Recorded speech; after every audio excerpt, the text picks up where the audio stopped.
I've heard people saying that finding the elephants means finding ourselves.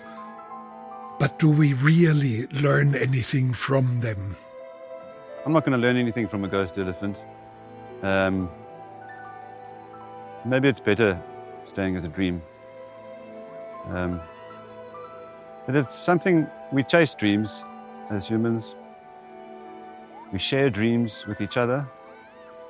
And maybe if this stayed as a dream for the rest of my life, go up there once a year in September to the springs they say that they come to, and sitting there quietly like Wundumtiku. Maybe that's better. But now we come to a period that I call the battle for identity.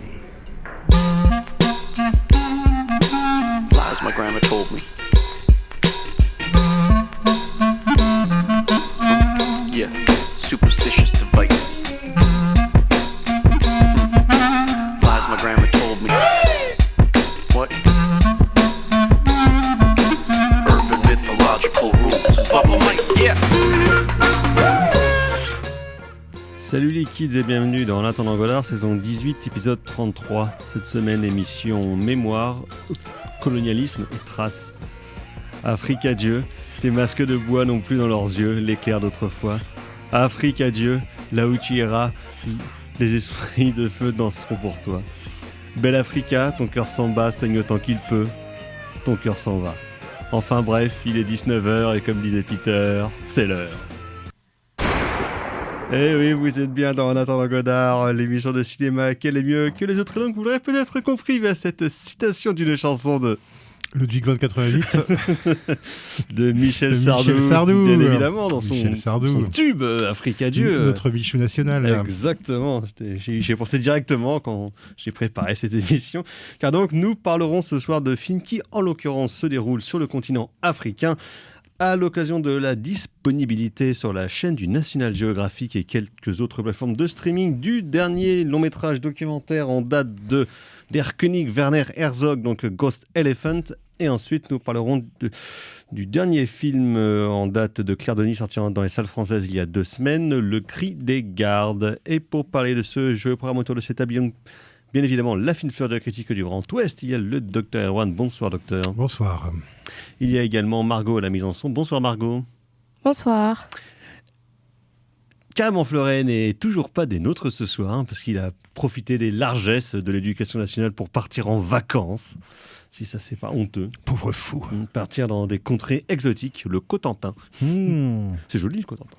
J'ai vu Garde à vue il y a pas longtemps. Ah oui. Qui se passe aussi dans le Cotentin. Voilà. Enfin, c'est ça. On voyage avec le cinéma, comme nous. Hein.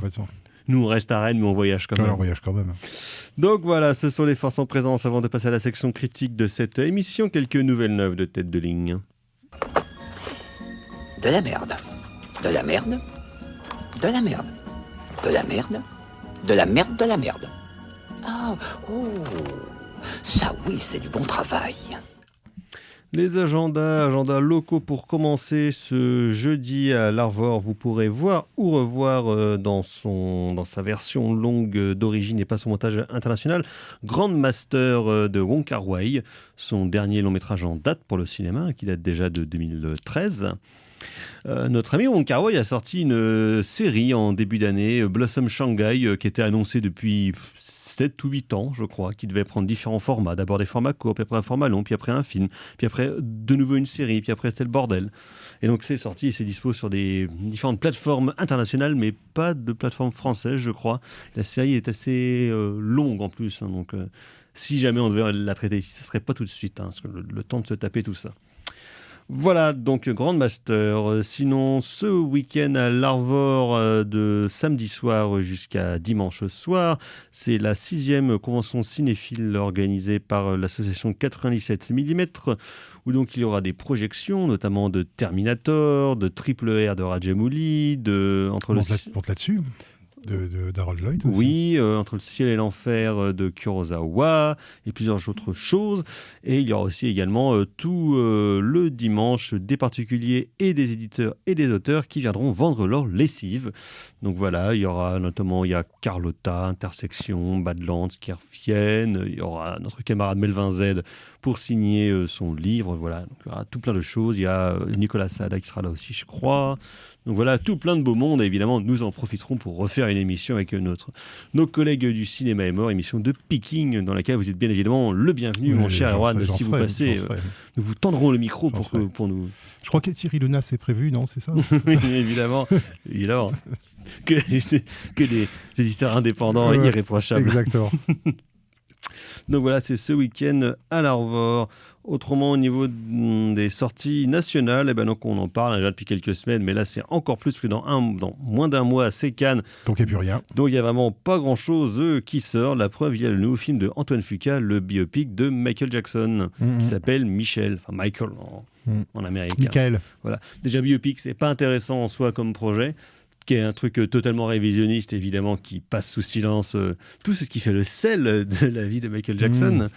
Comme par exemple la pédophilie. Son rapport à l'enfance. C'est ça, son rapport à l'enfance. Son syndrome de Peter Pan, comme on dit pudiquement.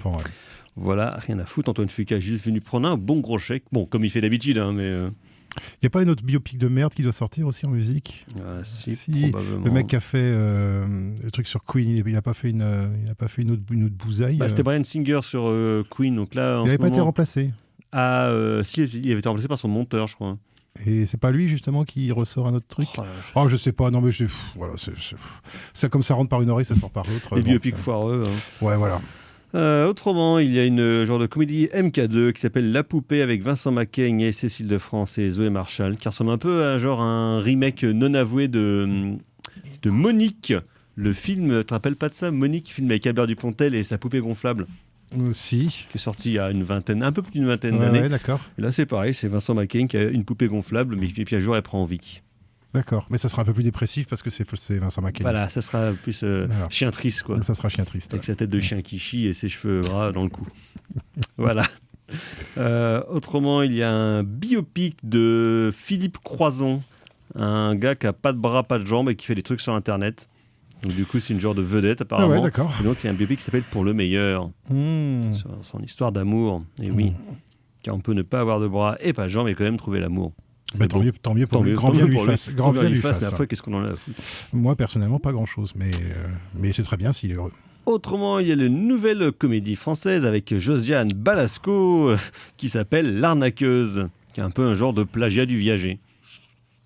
Ouais. Parce que donc voilà, c'est Jean-Pascal Zadi et sa femme Zadia Camara qui veulent acheter un appartement et se disent tiens, on va acheter en Viager à la vieille Bic de Balasco qui en fait prétend être vieille et malade alors qu'elle est en pleine forme.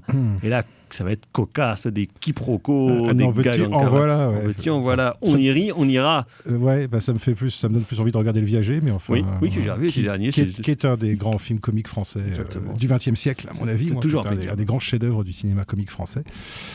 À une époque où ça avait encore, le mot comique avait encore une quelconque valeur. Mais il y a encore. Nous reparlerons la semaine prochaine du film Bagarre, ça c'est formidable.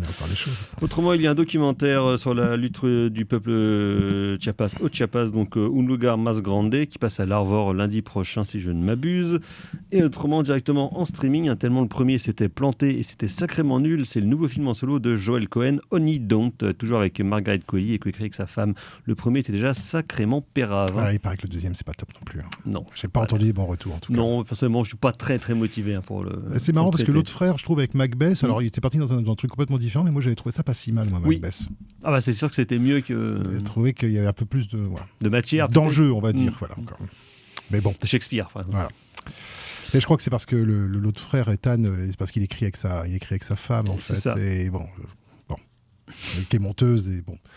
Oui, qui bossait avec eux déjà. Chacun son métier, quoi. Exactement. Bref. Donc, bref, nous ne parlerons absolument pas de tout ça la semaine prochaine, parce que nous parlons du dernier Gus Van Sant qui est sorti la semaine dernière en salle, ainsi que, par exemple, de Bagarre de Julien Royal qui est aussi sorti la semaine dernière. Nous faisons quelques rattrapages comme ça. Bref, nous allons passer à la section critique de cette émission. Donc, comme je le disais, nous allons nous diriger vers le continent africain avec la marche des éléphants.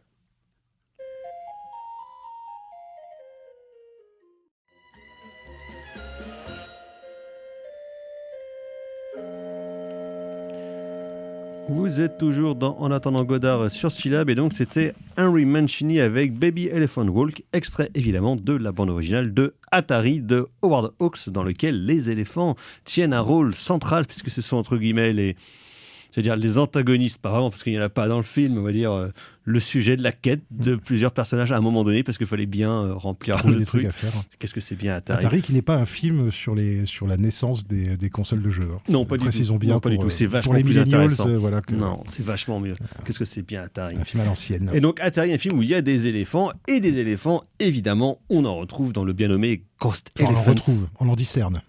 Oui, mais on en voit On en même. distingue. On en distingue dans le bien nommé Ghost Elephants, le nouveau film de Werner Herzog. De faire ça. Voilà, qui donc a été racheté par la chaîne du National Geographic et donc est sorti sur leurs antennes. C'était pas le cas déjà pour le film sur les volcans. Non, c'était Netflix, je crois. D'accord, ok. Je crois, Ok. ouais.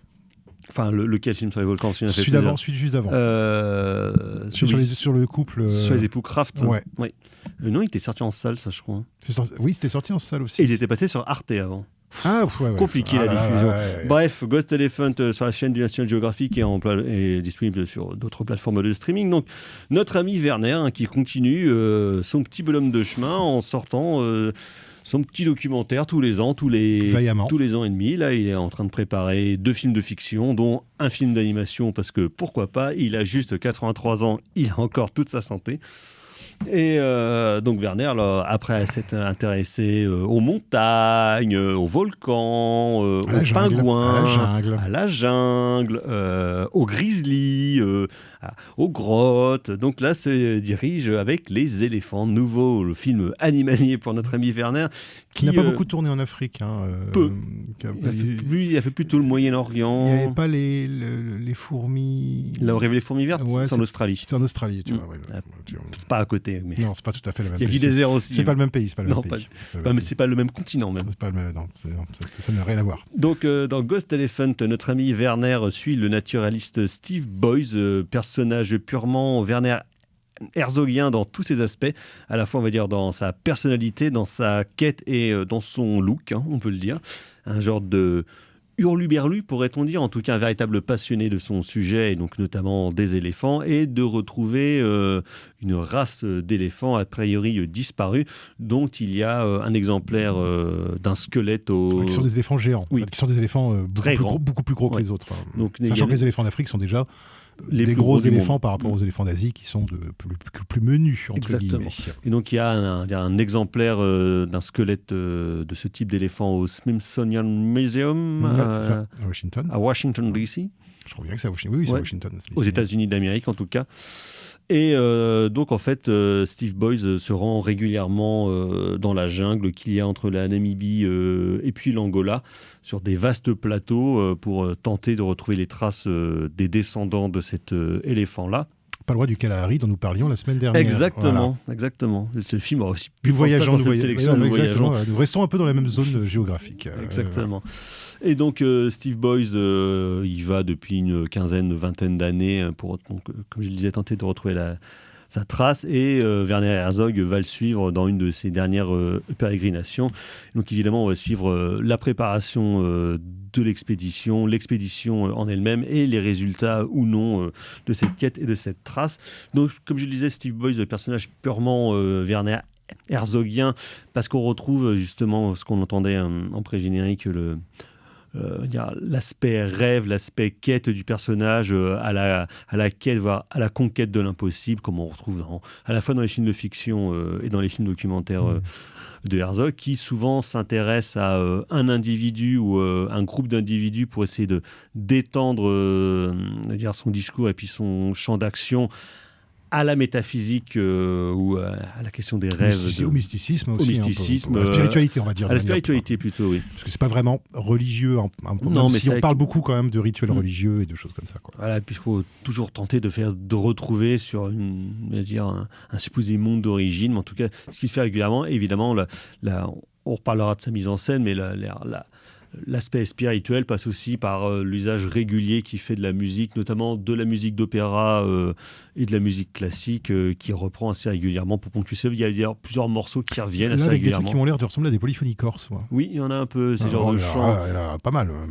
Oui, mais que certaines qu'il a d'ailleurs des chants polyphoniques. Voilà. Ouais, certaines d'ailleurs qu'il a déjà utilisées dans ses films précédents. Et moi, Ghost Elephant, c'est un film qui m'a fait penser à un autre documentaire d'Herzog de 2010, qui est, je trouve, un de ses plus beaux, qui est La grotte des rêves perdus, donc consacré à la grotte Chauvet, où Herzog, de son exploration de la grotte et des peintures rupestres qu'on peut y voir dans cette grotte maintenant qui est depuis des années fermée au public, il y a juste des chercheurs qui peuvent y entrer, et Werner et sa caméra, il faisait justement toute une extrapolation sur la question de la trace et sur la question de la mémoire, qui sont des choses qu'on trouve beaucoup dans son cinéma, mais notamment dans son cinéma documentaire, et qui je trouve là aussi sont assez marquants, justement par sa voix off à lui et par les choses qu'il raconte, mais par les propos de Boyce lui-même. Docteur. Oui. Alors c'est film typiquement herzogien, voilà, avec cette fascination notamment pour tout ce qui a à voir avec l'animisme en fait, de manière toute la spiritualité, on va dire. Extra-occidentale, voilà, et notamment donc la pensée animiste, voilà, qui est quelque chose qui m'intéresse plutôt aussi, et qu'on retrouve là à travers justement une espèce de narration un peu, ils en parlent d'ailleurs dans le film, une espèce de narration un peu à la Moby Dick, et donc avec un personnage qui cherche un rêve en fait, qui cherche un éléphant fantôme, et là pour le coup c'est vraiment littéral, c'est-à-dire des éléphants dont on n'est pas sûr qu'ils existent. Voilà, dont on n'est pas sûr qu'ils existent. On a les traces, voilà. On a des pistes potentielles, mais personne n'en a vu depuis des décennies. Voilà, exactement. Alors après, comme c'est du Herzog, la question de la réalité absolue de la mise en scène de ces éléphants fantômes se pose toujours, c'est-à-dire est-ce qu'ils sont si fantomatiques que ça ? Est-ce qu'il y a tant que ça personne qui les a vus ? Là, moi j'avoue que je ne connais pas assez le sujet des éléphants fantômes. Mais voilà. Et je me suis demandé d'ailleurs, moi, il y a toute la partie dans la savane. J'ai quand même je pense pas que Herzog était, parce que moi dans le générique de fin, il a l'air d'avoir un chef d'équipe en fait. Exactement. Il a envoyé un caméraman. Moi, c'est ce que je me suis dit, parce que certes Werner Herzog pour 82 ans, il a encore la santé. Dormir sous la tente et tout. Mais là, je suis pas sûr, surtout qu'il se tape genre 80 km au cul d'une moto pour avancer. Donc à quel point il se met en scène, je pense que toutes les parties qui sont aux USA avec les interviews, c'est lui. Alors, on entend même sa dans voix, le village, on entend sa voix, donc même dans le village, interviews. mais par contre dans la quête elle-même dans la jungle, je pense plus que Werner, malheureusement pour lui, je pense qu'il a commandité, et donc c'est plutôt un travail de montage pour cette partie-là. Après, de commentaire, puisqu'il est quand même très présent par le commentaire. Même si dans la manière dont c'est filmé dans la jungle, ça ressemble quand même pas mal à du Herzog. Il aime bien les focales assez courtes pour aller capter des choses et compagnie. En termes de style, en termes de filmage, ça ressemble à ce qu'il fait, mais de toute façon, lui, ce qui fait vraiment le sel de son cinéma documentaire, c'est pas juste la captation, c'est comment est-ce que le montage entre en résonance avec son texte. En fait, il est un peu comme un. Là, moi, j'ai vraiment eu le sentiment qu'il était un peu, tu sais, comme les maîtres en peinture, tu vois, dans la peinture classique, Michel-Ange qui commande, qui ont des ateliers en fait, et qui ont donc des élèves en fait, des disciples qui se chargent de faire un drapé, de tracer une main, mais où ils surveillent quand même le canevas final en fait, pour que ça ressemble bien à ce qu'ils avaient en tête, ce qui fait qu'effectivement, même si on peut questionner effectivement le fait que il n'est pas forcément tenu la caméra systématiquement, néanmoins ça reste un film très herzogien, et ça reste un film très herzogien parce qu'il y a cette fameuse voix off. Donc c'est un film qui vaut évidemment beaucoup qui vaut le coup d'être vu évidemment en anglais pour entendre la voix suave. Exactement. Parce que Werner se double aussi dans les versions allemandes et compagnie, mais pas en français. Comme il le dit lui-même, I understand French, but I refuse to speak it. Voilà, c'est ça. Voilà. Donc du coup, voilà. Le principe. Et du coup, moi j'ai trouvé que le texte, tout le texte qu'il a écrit est plutôt beau. Moi j'ai trouvé, voilà, je trouve qu'on retrouve complètement cette espèce de mélange à la fois de science et de spiritualité en fait, cette espèce d'équilibre, de recherche d'équilibre en fait entre une approche rationnelle de la nature ou de l'homme dans la nature, et une approche qui laisse toujours la porte ouverte en fait justement au rêve, à l'onirisme, au mysticisme, à la spiritualité, à quelque chose son texte c'est souvent entre l'esbrouf et puis la poésie, quoi. Et parce que il y a cette faconde, ce plaisir qu'il a à écrire et à faire presque de la poésie finalement. Oui, et puis d'avoir des associations d'idées, de créer des associations d'idées et de rabattre justement les pièges un petit peu de ce genre de film qui serait le film exotique en fait, qui serait le film de savane avec des bushmen, tu vois, et des un homme blanc qui va leur dire quoi faire. Voilà, qui va leur dire quoi faire, etc., etc. Et donc il arrive toujours à mettre en perspective à chaque fois que ça vire, que ça tend un petit peu vers justement le film ethnographique avec mon Dieu, ces gens ils connaissent mieux la nature que nous, ils sont plus proches de la nature, ils ont quelque chose que nous on a perdu, tu vois, cette espèce de côté assez paternel, moi que je trouve un peu désagréable, ce côté assez paternaliste, ce regard assez paternaliste de dire regardez ces peuples premiers, comment est-ce que voilà, bon il nous montre que je veux dire, tout ça c'est du fake en fait, et que effectivement tous ces braves gens ils ont besoin de motos, ils ont besoin de smartphones, si tu organises un atelier où tu leur montres comment récupérer de l'ADN sur une crotte d'éléphant, ils n'ont pas de difficulté particulière en fait à apprendre ça, d'autant plus que dans l'équipe en fait il n'y a pas que Steve Boys, il a aussi une espèce d'adjoint qui lui est angolais. Un tracker en fait. Voilà, qui est un tracker. Et puis tous les bushmen qui eux sont des chasseurs, qui sont des spécialistes en fait de la traque. Et qui ne parlent pour le coup que le langage vernaculaire et donc qui a aussi un phrasé et un langage extrêmement particulier qui est régulièrement fait de cliquetis et compagnie, qui est aussi... Et qui est une langue un peu en train de disparaître aussi, parce que les bushmen ne sont plus beaucoup, en fait. Donc, il y a deux dialectes, en fait. Donc, il y a le dialecte... Alors, le truc, c'est que j'avoue que je suis un peu nul en langue africaine. Je m'en excuse. En langue, de manière générale. Donc, je m'en excuse tout de suite. Mais effectivement, il y a deux dialectes. Il y a un dialecte qui est le dialecte des bushmen, et il y a un autre dialecte qui a l'air d'être plutôt le dialecte des Angolais, des chasseurs angolais qu'ils vont trouver au bout d'un moment, en fait. Avec donc notamment des scènes assez ahurissantes, en fait, où normalement, il y a un moment, ils doivent, avec des histoires de permission. Alors ça, c'est un truc qui m'a marqué, moi, avec le roi. Voilà, et pas que le roi. L'idée que la moindre des politesses, en fait, c'est toujours de demander la permission d'aller sur les territoires, de s'intéresser aux éléments. Exactement. Et il y a vraiment un truc du consentement presque géographique. Voilà, qui... tu ne traverses pas n'importe où. Voilà, tu te fais pas comme si tu étais chez toi. Voilà. Tu es en visite et donc tu demandes des permissions à différentes instances qui peuvent sembler comme ça de loin être des instances informelles, entre guillemets pas très sérieuses, etc., mais qui ont l'air quand même d'être des vrais trucs structurants en fait dans cette différentes communautés, dans cette région, et qui permettent d'assurer justement le fait que finalement de la bonne coexistence de gens qui finalement viennent de différentes origines, de différents pays d'Europe, d'Afrique et de différentes parties de l'Afrique elle-même. Oui, parce qu'en plus le plateau où ils sont, donc entre la Namibie et puis l'Angola, quand tu es à ce niveau-là, les frontières sont assez... assez floues. Assez floues, on va dire assez floues. Sachant que c'est des pays aussi qui ont été ravagés par des guerres civiles, l'Angola notamment. Notamment l'Angola, suite à la colonisation par le Portugal, il y a eu comme une guerre civile. Une grosse guerre qui a fait tomber d'ailleurs le pouvoir de la dictature. En Portugal, puisque la révolte des œillets, c'est des officiers qui revenaient tous d'Angola à moitié traumatisés et qui n'en pouvaient plus en fait de cette politique colonialiste. Donc c'est vrai que du coup, il y a tout ça là-dedans, il y a les restes du colonialisme et de la présence coloniale. Comment est-ce que les différents peuples, les différentes communautés ont réussi à se restructurer? Comment est-ce que une société à cheval sur plusieurs pays et non pas dans la construction artificielle par des occidentaux de la géographie du continent, comment est-ce que ces différentes communautés existent et coexistent avec le pouvoir légal, officiel et en même temps les différentes instances, et comment est-ce que tout ça est un frein ou non, d'ailleurs une aide pour justement la quête du naturaliste. Qui lui est une espèce de figure assez étrange, qui est une figure presque... ce qui est vraiment une figure de personnage de roman en fait, moi je trouve, qui est une espèce de personnage un personnage un peu conradesque, ou justement un peu melvillesque, un peu à la Moby Dick, et sans le côté méprisant du colonialisme. Sans le côté viriliste des héros de Kessel ou de Kipling par exemple. Non, pas du tout. Là, c'est vraiment il y a une espèce justement de douceur, quoi.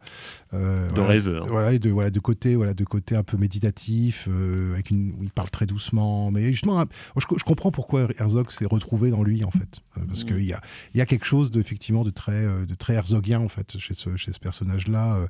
Alors, pas Klaus Kinski, hein, Herzog, vraiment, quoi. Voilà. Et cette espèce de calme et de philosophie, voilà, d'espèce d'application permanente d'une espèce de philosophie spirituelle. Ce qui permet à Herzog, en plus, de revenir sur sa grande thématique, sur l'homme face à la nature, face aux éléments. On est quand même peu de choses, à ma bonne dame, qu'est-ce qu'on peut faire ? Regardez-moi la majesté de ces choses. Nature qui est très belle, hein, je veux dire, c'est-à-dire que moi, là aussi, où je trouve... Et qui paraît moins dangereuse que bien souvent chez lui. Oui, qui a l'air un peu moins risqué. Bon, il y a l'air d'avoir une vilaine araignée à un moment donné qui passe là, qui a l'air d'être... Alors, je suis pas sûr que ce soit le pire des dangers. Non, je pense qu'il y a plein d'autres dangers, mais tout le truc sur le poison, par exemple, j'ai trouvé ça bien. Ah oui, ça c'est super. Toute la ça a l'air sacrément costaud comme poison. Qui a l'air d'être du bon gros poison de la mort là. C'est littéralement de la mort. Où il faut te couper où on est obligé de te couper, on est obligé de te saucissonner au fur et à mesure pour éviter que ça remonte jusqu'à ton cœur. Enfin, voilà. Et donc finalement des enjeux qui sont effectivement plutôt des enjeux en fait qui sont des enjeux qui semblent anachroniques en fait par rapport à 2026. Mais qui existe toujours. Et cette dimension animiste, moi je trouve qu'on la retrouve aussi dans le côté très panthéiste de la manière dont il représente la nature, avec ces espèces de grands plans ou drones comme ça, avec des bras de rivière, des marécages, avec du brouillard, voilà. Et puis les fameux éléphants, dont je me suis demandé, est-ce qu'on va les voir ? Je me suis vraiment demandé, je me suis dit, tu vas voir que c'est encore un film où on nous parle d'un truc qu'on verra pas. Et bon, là, désolé, spoil, voilà, on en voit un bout. On en voit un bout, et là, j'avoue que moi, j'ai été assez bluffé. T'as été touché ? J'ai été bluffé surtout. J'ai été bluffé par un truc tout bête, mais un truc stupide. C'est, je me suis dit, mais comment est-ce qu'un gros truc gris peut aller se cacher dans la savane ? Eh ben, il peut. En fait, il peut. C'est-à-dire qu'il y a un moment, il y a un plan, et on te dit, il y a un éléphant dans le plan. Enfin bon. Tu vois, c'est un peu comme les images d'Épinal, où tu dois trouver une forme. Tu vois, Charlie, quoi. Voilà, et en fait, tu dis quoi ? Il y a un éléphant. Et effectivement, au bout d'un moment, tu vois un truc qui bouge derrière les buissons, enfin derrière les branchages, et tu te dis putain, ah oui, d'accord, c'est quand même de la grosse bestiole, mais c'est quand même capable de se planquer. Parce que c'est quand même de la grosse jungle. Voilà, et c'est quand même de la grosse jungle, quoi. Et ça, j'avoue que je suis toujours assez. Ça m'a fait penser à un plan tout bête. Ça m'a fait penser au putain de tigre dans Apocalypse Now. Ah oui. Ça m'a fait penser à ce plan où c'est tout vert, t'as rien du tout. Le chef s'est fait sauter dessus. T'as rien du tout, et tout d'un coup, t'as un putain de tigre qui sort. Et moi, je me souviens que la première fois que j'ai vu Apocalypse Now, je me souviens que j'avais bondi sur ma chaise. J'avais bondi dans mon fauteuil en voyant ce truc-là, parce que je m'attendais pas du tout à ce qu'il y ait vraiment un putain de tigre qui sorte, quoi. Et là, c'est un petit peu ce truc-là, mais avec effectivement un animal beaucoup plus réservé, on va dire, qui ne charge pas, qui n'est pas dangereux, en fait. Et qui se casse dès qu'on essaye de le voir. Et ça, j'aime bien. Moi, j'ai bien aimé cette idée justement quelque part, à nouveau, d'une image manquante, en fait. D'une image manquante. C'est un film de Palmesque. Voilà, ou d'une image fuyante. Plutôt une image fuyante, c'est-à-dire quelque chose qu'on veut capter et qui nous échappe et qui se voilà. Et là aussi, il y a quelque chose d'assez spirituel, justement. Est-ce que malgré toute la technologie, qu'est-ce qu'on peut capter encore aujourd'hui, quoi ? Qui échappe au flux de la modernité, quoi, ou au flux de la captation moderne. Exactement. L'idée qu'il y a encore une part de mystère dans ce monde. Et je trouve que le film réactive quand même bien cette espèce d'esprit qu'on trouve justement dans les romans d'aventure, dans les récits de voyage, notamment en Afrique.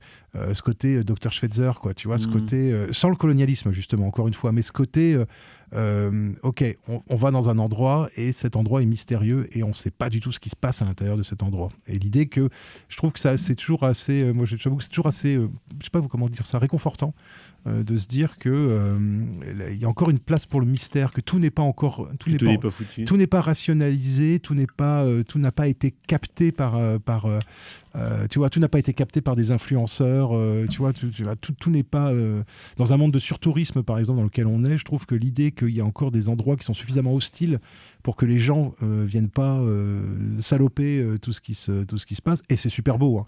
Tu te dis ouais, il doit y avoir du promoteur qui a dû tu vois, ça doit être une réserve naturelle, hein, je pense. Oui, mais bon, tu sais que les réserves naturelles, c'est pas ça qui arrête. Non, je sais bien. Et voilà, je sais bien. Et on parle un petit peu d'ailleurs des chasseurs qui sont venus, des braconniers. C'est pour ça que je crois que l'exemplaire que Smithsonian, c'est parce qu'il a été buté par un con et qui justement a dit dans les années 50. Dans les années 50. Donc je l'ai buté, je vous file la carcasse, je n'ai plus rien à foutre. Voilà. J'ai tué un truc qui m'a rien fait. Ouais, exactement. Et donc il y a aussi cette perspective là justement entre les blancs dans les années 50, les Anglais blancs dans les années 50 et je crois qu'il est anglais ou sud-africain, le chasseur en question. C'est pas mieux. Non, c'est pas mieux. Et lui et Steve Boyce qui lui est beaucoup plus qui essaye de laisser beaucoup moins de traces en fait de lui-même dans le paysage, quoi. Et on sent quand même qu'il y a quand même là aussi une évolution dans la manière de traiter notre rapport à la nature, quoi.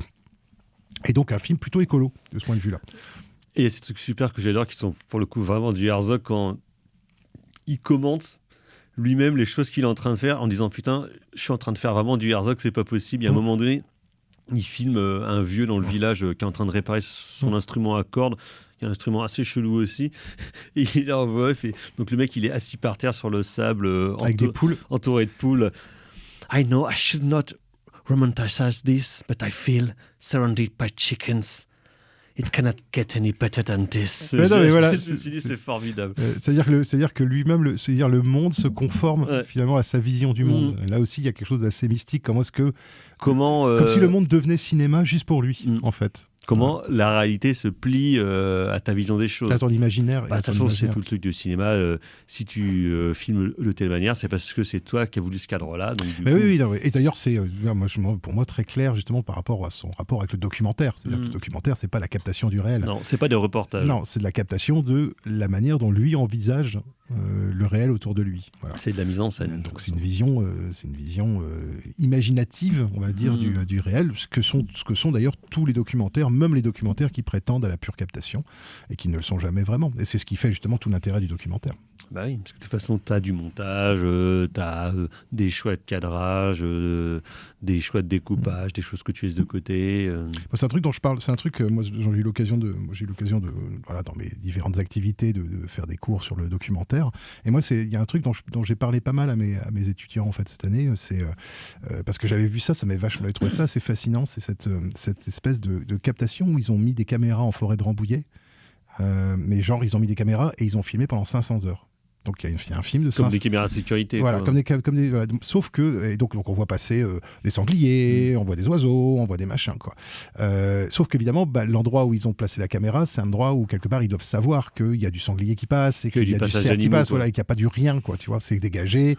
On a un plan d'ensemble et tout. Par contre, c'est sans doute un des trucs les plus reposants que j'ai vu, c'est-à-dire que si vous êtes stressé de la vie, je crois qu'on peut y accéder sur Internet, hein, il faut aller regarder ça en fait, tu peux regarder un quart d'heure de rien, en fait pas de rien justement, tu peux regarder un quart d'heure de nature en forêt de Rambouillet, sans humains, sans bagnole, juste avec des piafs et des sangliers, des cerfs qui passent, et de la brume et de la pluie, et c'est vachement bien, quoi. Voilà. Et c'est très reposant. Voilà. Et là, je trouve, Xavier Dupont de Ligonnès. Xavier Dupont de Ligonnès, évidemment. Et moi, j'ai ressenti ça dans ce film-là, cette espèce de. Mais ça, Herzog, il est très fort pour ça, se ressentir cette espèce de calme.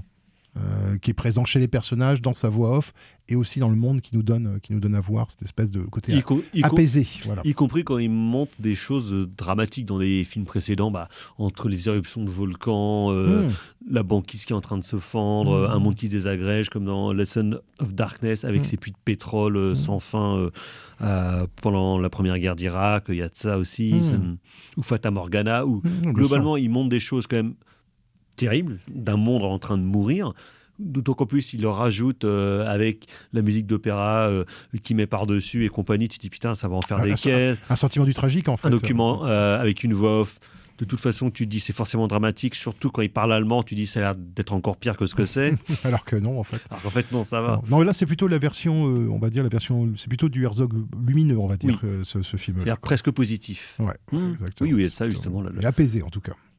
C'était le titre du documentaire, je crois, de Les Blanc sur le tournage de Fitzgeraldo, Burden of Dreams, où il y a ça justement, c'est le mec, son fardeau, c'est justement de porter les rêves des autres pour essayer de les montrer à qui veut bien les voir. Bien sûr. Et du coup, quelque part, sa vocation de cinéaste devient totalement compréhensible si on la prend sous l'angle du rêve. Parce que, voilà, le cinéma, comme dirait l'autre, est de l'étoffe dont sont faits les rêves, à l'image du Faucon maltais. Voilà. Qui, moi, je trouve, est une des meilleures répliques. Moi, c'est sans doute une de mes répliques préférées au cinéma.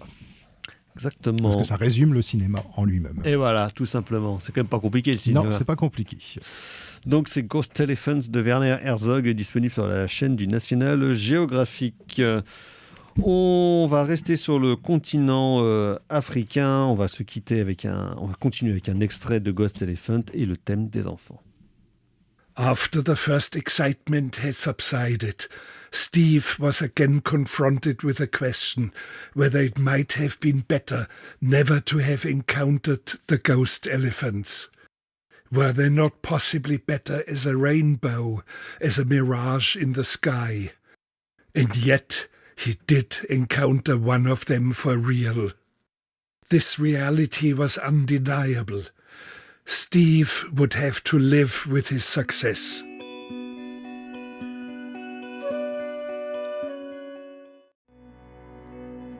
En attendant Godard sur Syllab, c'était donc un extrait de Ghost Elephant d'Hervé Werner Herzog, suivi du morceau Children's Theme de Tindersticks, qui date des années 90, mais qu'on peut entendre notamment dans Le Cri des Gardes, donc aka The Fence, le nouveau film de Claire Denis qui vient de fêter il y a quelques jours ses 80 ans. J'aurais pas cru. Bon anniversaire. Voilà, bravo Claire, hein, qui continue son petit bonhomme de chemin, parfois de manière assez inégale, on va dire, mais qui... Tortueuse. Sinueuse. Ouais, sinueuse, voilà. Dont la qualité est, donc je le disais, variable, mais qui de temps en temps nous ressort toujours de purs projets. Hein. Et donc là, ça fait plaisir de voir quand même qu'elle continue à pouvoir tourner autant qu'elle le fait. Et donc là, avec Le Cri des Gardes, elle adapte une pièce de Bernard-Marie Coltès, Combat de nègres et de chiens, et qui met en vedette dans ce film Matt Dillon, toujours en bonne forme, hein, toujours bon pied et bon oeil, le bon vieux Matt, et le vieux compère de Claire Denis, Isaac de Bancolé, avec qui elle avait réalisé, elle avait fait ses premiers longs métrages pour le cinéma. Isaac de Bancolé, donc qui tournait avec Balasco, puis avec Jim Jarmusch ou Michael Mann, hein, parce que pourquoi pas, et qui donc continue son petit bonhomme de chemin et sa très belle carrière. Et donc le Cri des Gardes, ça se passe dans un pays d'Afrique non précisé, mais qui ressemble vachement au Sénégal quand même. La preuve, c'est tourné là-bas, et moi je m'y connais en géographie. Ah, t'as bien regardé le générique de fin. Exactement, j'ai regardé la coprod franco-sénégalais, je me suis dit, ça doit être tourné là-bas. Et donc Matt Dillon gère un chantier, une excavation, une mine en fait dans ce territoire d'Afrique. Sa boîte va être achetée par des Chinois, donc c'est un peu les derniers jours de gloire pour lui. Sa jeune fiancée arrive pour le rejoindre dans ses derniers moments. Alors que débarque un soir, alors que le jour tombe, un personnage mystérieux, donc incarné par Isaac de Bancolé, qui veut récupérer le corps de son frère qui a été tué sur le chantier durant la journée par un des derniers hommes à encore travailler avec Matt Dillon, qui est un petit peu son protégé. Et évidemment, de cette confrontation, ça va partir en sucette, mais surtout en sucette psychologique. Alors, Margot... Toi, non, tu as bien fait ton travail parce qu'en plus, tu avais lu la pièce déjà. Tu fais ton travail. Je l'ai lu après. En fait, le film... Tu as fait ton travail quand même. J'ai fait mon travail quand même. Le film m'a donné envie de lire la pièce parce que, tout simplement, je fais du théâtre. Donc, je suis assez sensible au théâtre de manière générale. Et j'avoue que moi, ce qui m'a touchée dans le film, c'est justement de sentir et de voir que ça vient d'une pièce de théâtre. Il y a vraiment... on n'est pas dans un huis clos parce qu'il y a quand même quelques flashbacks et tout ça. Donc mais on va dire qu'il y a quand même une unité géographique presque constante. Et même au niveau du temps, c'est-à-dire que le film dure quasiment 2 heures, je crois. 1h50 par là. Oui, voilà. Donc on ressent vraiment le temps qui s'écoule. On a des plans qui sont très longs pendant lesquels il y a une certaine pression qui monte petit à petit. Et moi, je suis assez intéressée par ce genre de film. Et pourtant, il y a une tension qui grimpe au fur et à mesure que le film avance. Et concrètement, il ne se passe rien. En fait, on est juste dans des dialogues, on est juste dans des échanges entre... C'est ça, il n'y a pas d'explosion de violence comme on pourrait s'y attendre, justement, sur la tension qui est en train de monter entre les différents personnages. C'est un film qui reste pas encéphalogramme plat, mais... une tension constante, mais qui n'explose jamais. Oui, tout à fait. Et moi, j'avoue que je suis assez sensible à ça, parce qu'en plus, sur tout un tas de... on sait quand même que même s'il ne se passe rien, entre guillemets, il y a beaucoup d'enjeux, à la fois idéologiques, politiques, tout ça. Et en fait, moi, j'aime beaucoup... je suis désolée, j'ai oublié le nom de l'acteur, Isaac de Bancolé. Oui, merci, j'avais peur de m'écorcher, qui ne bouge pas et qui a le même discours, et rien que ça suffit à créer une sorte de suspense qui est assez atlant. Moi, j'ai été assez touchée par ça. Et puis les dialogues, c'est vraiment des extraits du texte. D'ailleurs, c'est une promesse qu'elle avait faite à Coltès avant qu'il décède, de l'adapter en fait. Donc c'est assez touchant aussi de voir que finalement, même si il est décédé depuis, elle a pu tenir cette promesse. Coltès c'est mort en 89, donc c'est vrai que c'est un vieux projet déjà pour Claire Denis. Oui, c'est un vieux projet qu'elle a fini par réaliser aujourd'hui et qui est en fait toujours d'actualité. Donc c'est ça qui est assez intéressant aussi dans le film, c'est qu'on reste sur quelque chose qui malheureusement reste très actuel.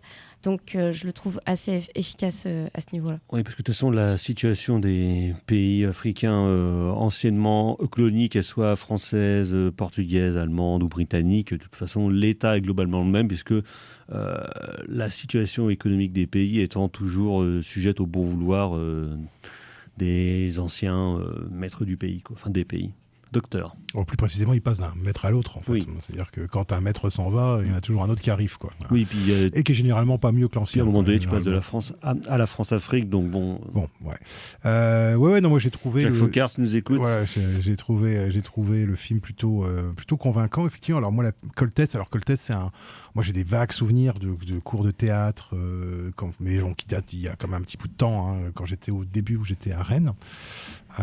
Siècle dernier. Au siècle dernier, quasiment. Et, millénaire dernier, les millennials. Et Coltès, c'était une espèce de figure qui était qui est un peu un des grands rénovateurs en fait du théâtre français contemporain en fait, et qui justement s'est attaqué à des sujets qui étaient des sujets qui n'avaient pas trop été traités justement par le théâtre, et notamment la question de la colonisation ou de la post-colonisation.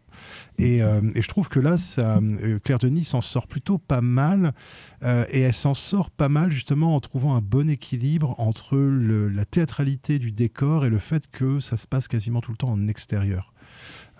Et ça, j'ai trouvé que... Il y a quelques scènes dans les baraquements. Ouais. Mais j'ai trouvé que ça, il y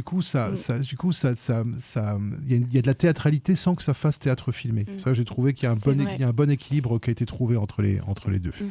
Et du coup, cette confrontation, avec notamment donc ce motif de la barrière en fait, qui est le titre original, The Fence, de la grille qui sépare effectivement Matt Dillon de Isaac de Bancolé. Isaac de Bancolé qui est invité à rentrer mais qui ne veut pas rentrer à l'intérieur de l'espace du chantier, et Matt Dillon qui lui refuse de sortir parce qu'il a peur qu'il lui arrive des trucs, tout simplement, puisque le chantier est entouré de barbelés avec des gardes qui justement parlent en chant, enfin se communiquent par des espèces de chants en fait, qui leur permettent de dire que tout va bien, d'où le titre du français du film.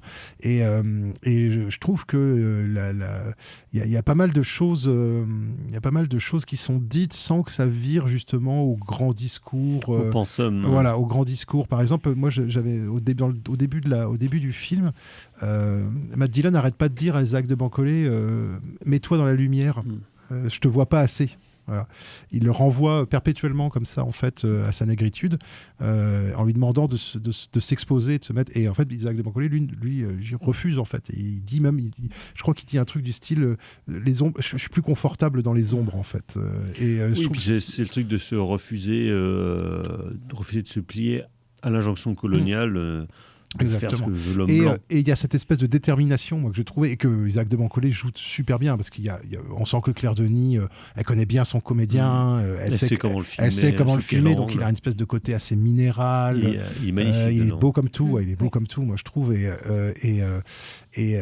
il a une espèce de stature, tu vois, une espèce de droiture, voilà, une espèce de droiture physique qui est l'expression de sa droiture morale, et qui fait que lui, il vient pour un truc qui est récupérer le corps de son frère. Et en fait, il n'a même pas besoin d'agir. C'est que la culpabilité en fait des Blancs qui se trouvent de l'autre côté, le simple fait en fait qu'il ne change pas d'avis, va provoquer en fait chez Matt Dillon et chez il y a le fait qu'il y a sa petite copine, il y a le fait que il y a sa femme aussi qui arrive, qui est aussi un agent déclencheur, voilà, incarné par Mia McKenna Bruce, et son homme de main donc, incarné par Tom Blight. Voilà. Sachant que Matt Dillon a eu un accident. Il a eu un accident qui l'a laissé handicapé, mais avec un handicap quand même très particulier. Qui touche à sa masculinité. Moi, je ne sais pas pourquoi, mais j'ai eu le sentiment qu'entre lui et son bras droit, moi j'ai eu le sentiment... C'est un peu plus que des copains. Ouais, moi j'ai le sentiment qu'il s'est passé quelque chose. C'est un sous-entendu, et c'est un sous-entendu qu'il y a aussi dans la pièce, parce que il y a les photos qui sont assez troublantes. On se dit mais c'est bizarre, pourquoi il l'a pris en photo torse nu avec un verre à la main? Et il y a leur façon de se parler, le fait qu'il ait l'air d'être jaloux de sa femme. Enfin, il y a tout un truc comme ça où il y a une grosse ambiguïté qui est planante. Et l'hostilité qu'il a vis-à-vis de cette femme aussi, et de cette jeune femme. l'hostilité qu'il a vis-à-vis d'elle. Donc, et puis même, je crois qu'elle-même, elle le dit, mais de toute façon, tu dis ça parce que t'es jaloux. Donc en fait, et puis je crois qu'il y a quasiment donc ils sont tout seuls. Donc on se dit, il n'y a pas de femme depuis longtemps, il y a un moyen qu'à un moment ça ait pu déraper. Non, c'est vrai que c'est ces 4 acteurs principaux-là, sinon c'est que des figures justement des spectres qui sont dans le fond des silhouettes dans les on tours, voit vaguement un chef cuisinier, tout ça, mais ça reste très et qu'ont tous l'air de savoir quelque chose qu'ils disent pas. Moi, j'ai vraiment eu ce sentiment que tout le monde a l'air de savoir quelque chose, et c'est comme si tu arrivais dans un truc et tu dis il y a quelque chose qui va pas en fait. C'est l'éléphant dans la pièce. Il y a quelque chose exactement, c'est l'éléphant fantôme dans la pièce là pour le coup. Et moi j'ai trouvé, par exemple, il y a aussi un autre truc que j'ai bien aimé, c'est le fait que il y a ceux qui sont enfermés dans ce film, ce sont les blancs. C'est-à-dire c'est les blancs qui sont en cage en fait, surveillés donc par dans leur safe space. Voilà, dans ce qu'ils croient être un safe space mais qui est en fait une prison. Et moi j'ai trouvé assez intéressant le fait que justement il n'y a pas besoin d'avoir de grandes crises, il y a juste besoin d'avoir la détermination d'Isaac de Bancolé en fait pour que tout le reste découle en fait de cette détermination première. Pour que le château s'effondre face à un élément perturbateur qui lui justement tient sa ligne et assume qui il est, à l'inverse du camp d'en face. Ah bah oui, on sent bien que la culpabilité revient. Ouais, bah oui, ils sont dévorés par la culpabilité et elle finit par ressortir quoi. Et ça j'ai trouvé ça plutôt bien. Justement, c'est pas dit frontalement en fait, c'est dit de manière détournée, de manière métaphorique, mais je trouve que ça fonctionne mieux qu'un discours qui aurait été un peu pesant quoi. Oui, c'est vrai. Je trouve que c'est pas un film qui va avec des gros sabots et qui, évidemment que ça parle de la colonisation et du racisme et tout ça, ou de la post-colonisation. Mais en fait, le fait que ça se passe dans un tout petit espace avec très peu de personnages, on comprend assez vite la métaphore et en même temps, ça en fait pas des tartines, quoi. Donc moi, c'est ça que j'ai trouvé... Parce que de toute façon, le style de Claire Denis sur pas mal de films, et là-dessus aussi, est quand même clairement assez aride. On va dire. Ce qui n'empêche pas le film, moi je trouve, d'avoir une certaine qualité onirique, parce qu'en fait, le fait que ça soit théâtral, le fait que ça soit du texte de théâtre, ça donne une forme d'artificialité. Oui, c'est beau. Et ça se passe la nuit, entièrement aussi. L'ambiance de nuit rajoute à ça, avec le soleil qui se lève petit à petit. Et on arrive à la fin du film, au moment où le soleil se lève. Et donc, je trouve que c'est très beau, tout ce qui se passe, à la fois à l'esthétique et entre ce qu'ils se disent entre eux. Donc, et je trouve aussi qu'il y a une espèce de truc, par exemple, arrivé dans la dernière partie du film, les personnages commencent à errer, en fait. On a l'impression qu'il y a une espèce de perte de sens en fait de ce qu'ils font. Personne ne sait quoi faire. Voilà, de pourquoi. Et en fait là, moi je trouve qu'il y a un côté un peu Antonioni, moi je trouve à ce moment-là. Tu vois, un peu en moins chiant. En moins chiant, mais il y a un peu cette espèce de côté d'errance, où l'errance des personnages montre le fait qu'ils soient une sorte d'errance existentielle en fait. Voilà. Et je trouve que c'est un film minimaliste, mais je trouve que c'est un film qui est bien ramassé, alors qui peut avoir l'air un peu aride, mais je trouve que moi j'ai trouvé très beau moi en fait dans la manière de filmer. De toute façon, je préfère qu'elle fasse des trucs arides et un peu durs comme ça que son précédent Stars and Noon qu'on avait traité ici, un film avec Margaret Qualley, qui là pour le coup était vraiment raté dans quasiment tous ses aspects quoi. En voulant trop en faire, en partant dans trop de directions, il n'y avait pas de... Là, ça, pour le coup, c'était sacrément foiré, quoi. Là, je trouve que là, le fait d'avoir un texte aussi, qui est un texte quand même déjà assez fort en soi, et d'en proposer une adaptation, parce qu'il ne me semble pas que ce texte ait jamais été adapté au cinéma. Moi, j'ai pas connaissance, en fait, d'une autre version, en fait. Parce que c'est un texte de Coltès qui est quand même vachement connu. Enfin, c'est un des textes les plus connus de Coltès.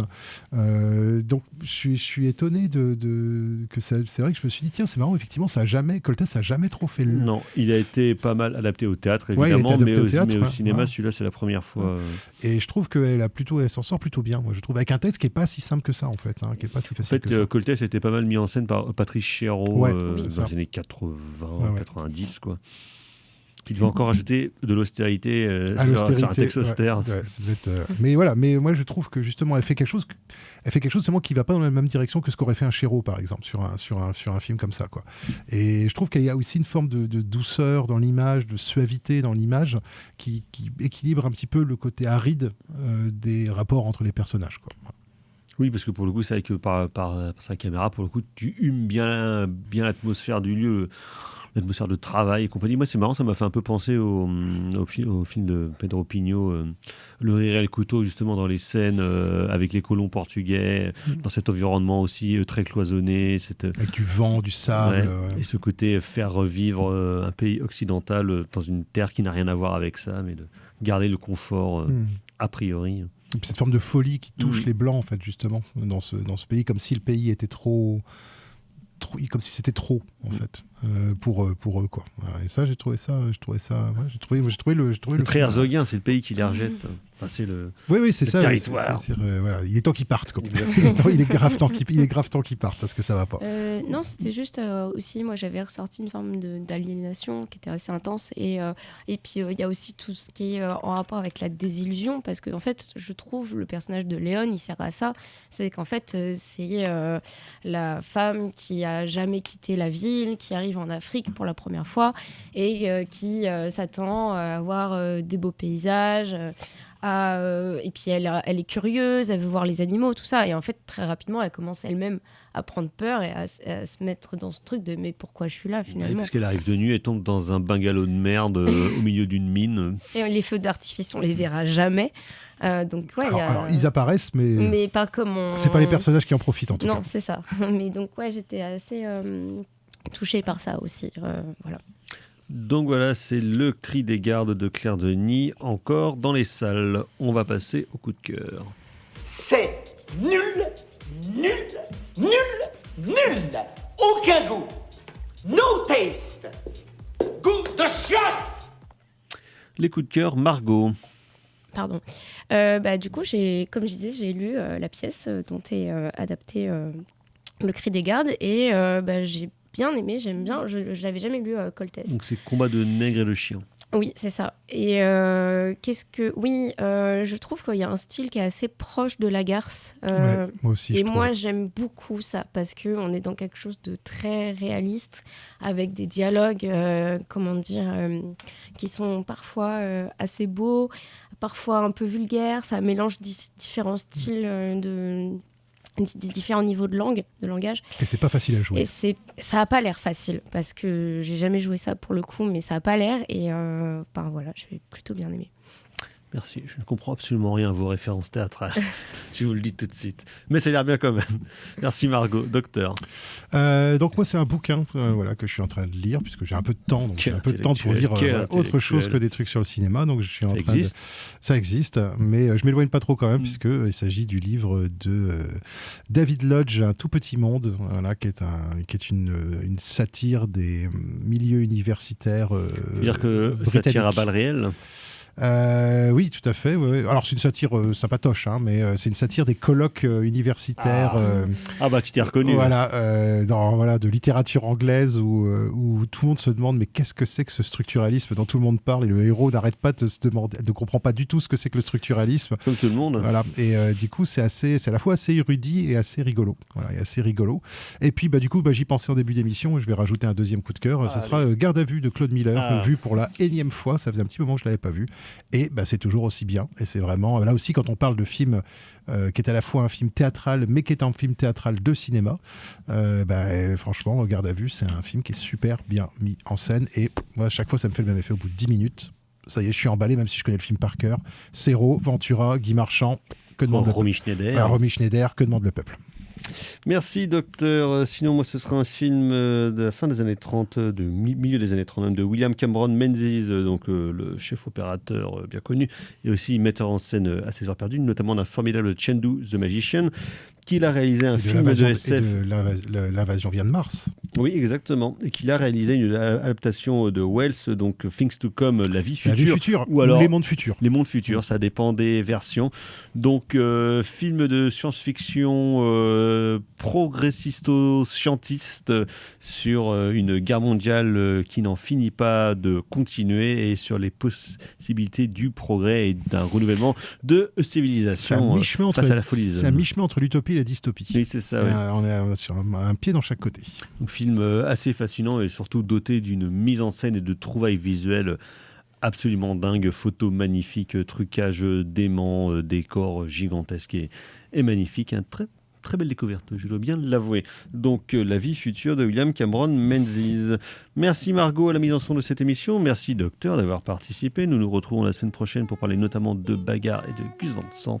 D'ici là, portez-vous bien. Prochaine émission, prochaine édition. À ciao, bonsoir. Salut. Bonsoir.